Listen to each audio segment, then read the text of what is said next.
Joining me on the program now from civil rights group Pillar, Protecting Individual Life, Liberty and Rights, CEO Nathan Seiuli.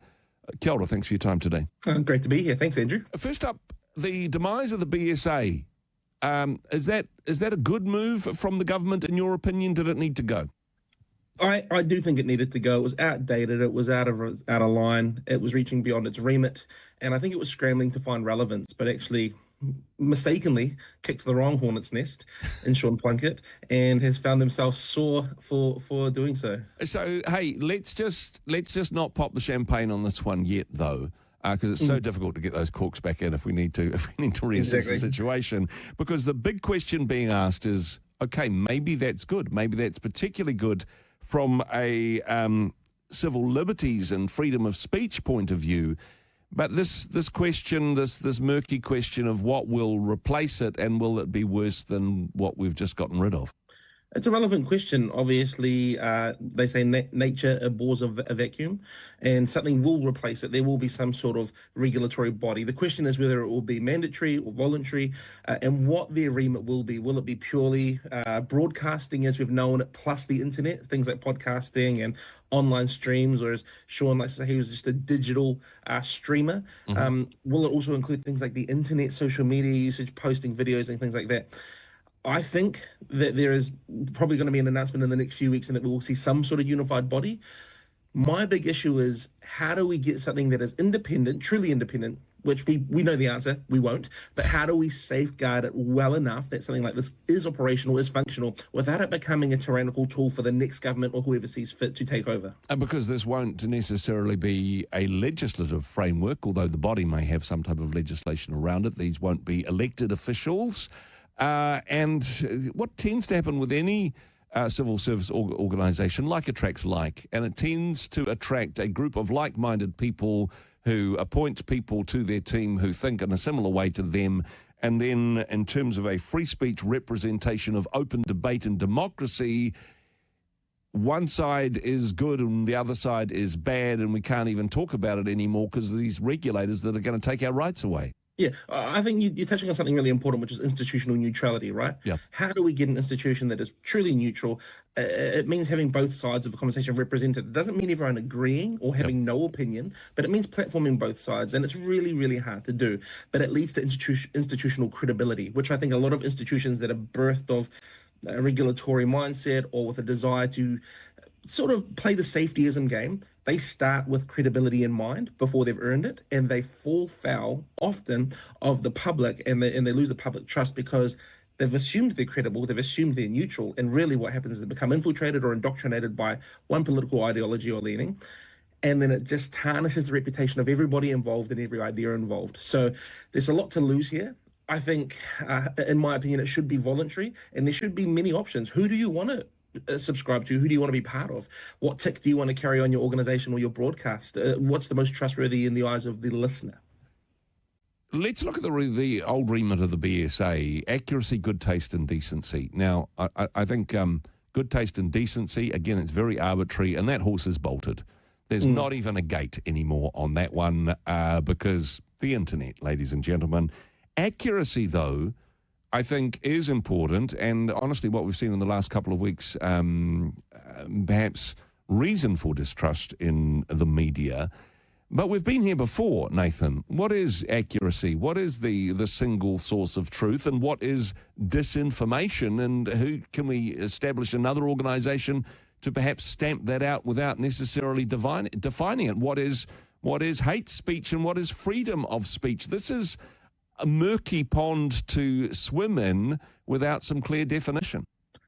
You are right in a sense, but I think we're focusing really heavily on one side of the equation. The other side is the journalists who inhabit this framework, right? Yep.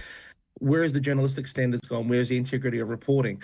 When you ask what does it mean to do that well, to be balanced and to be accurate, journalism used to be the revealing of facts, the accumulation of facts and the revealing of facts. Now it's narrative, it's storytelling, right? Yep. And that's human nature. We all have a bias. We love to put a little bit of text on our stories. My wife accuses me of it often. But, you know, I want to be a good storyteller. The problem is, though, when that crosses that professional boundary, that guideline, or that that creed that you've agreed to as a journalist, where you are there to speak truth to power, to bring truth to the masses and to the people, and to provide them with more information to make informed decisions. When you're trying to push them in that a direction or a position that you want them into, as opposed to giving them all the facts to make an informed decision, you're no longer a journalist. You're a lobbyist, you're a campaigner, you're an activist, and you need to be upfront with that. That's fine if that's what you want to do. Be clear about it, but don't do it under the guise of journalism. You're an activist. We play a little game of who's in and who's out? So let's pretend in this scenario, Nathan, that you've been appointed by the government to decide what should be in, what shouldn't be out of a regulatory body. Okay, broadcasting in, obviously, programs such as Sean Plunkett's, the platform, essentially a broadcaster but just using a different medium. Should they be covered by the regulation, and should Sean Plunkett have a seat at the board? That would be up to Sean if he wants to be on the board. I would say that we have independent bodies organically spark or start up. I don't think the government should be involved at all. I think state-funded media and state-controlled media is the worst thing that's happened to the fourth estate. I think there should be numerous options for you to join for accreditation, and then actually I think that creates diversity of ideas into the marketplace, and whoever provides the best product, because this is the thing. I know we see news, media, and information as vitally important to society, but it is a product, and consumers should decide which products are the most popular. So I think if we have independent bodies, multiple options where you can self-regulate or self-sign up, then people can decide, if they're signed up with, this organization or that organization, I might see them as more trustworthy, less trustworthy. Yep. I know that collective is probably better quality and that collective is a little bit left or right. But we don't have, in this sense, one unified body where there can be a prevailing narrative ideology pushed. The other complicating factor, of course, is where are our national boundaries when it comes to media, and particularly the internet or streaming platforms? Should rules that apply to New Zealand broadcasters, however we define that term, also apply to the likes of Netflix and YouTube and Facebook and others? Should we cast the net as wide as possible, or should we have a double standard? New Zealand's under these regulations and restrictions, and it's the Wild West for the rest of the world. Well, for me, when it comes to rules and regulations around content and information, I would like to take the most principled, first principles, bottom line approach, which is we know what's illegal content, we know what's actually not allowed legally when it comes to defamation, libel, slander, those things. Those are things that we should keep an eye out for. Everything else, I would say, let the market decide.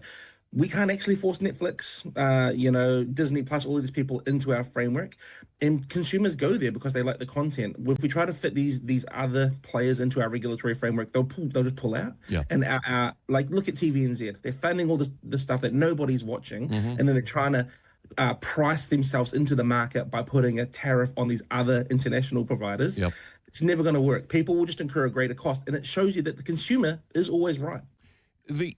The overall concern that I have on this one, because there's also a move to say, hey, let's keep the internet safe for young people. Obviously, there is social media harm done to young people, and the government also looking at legislation about under 16s.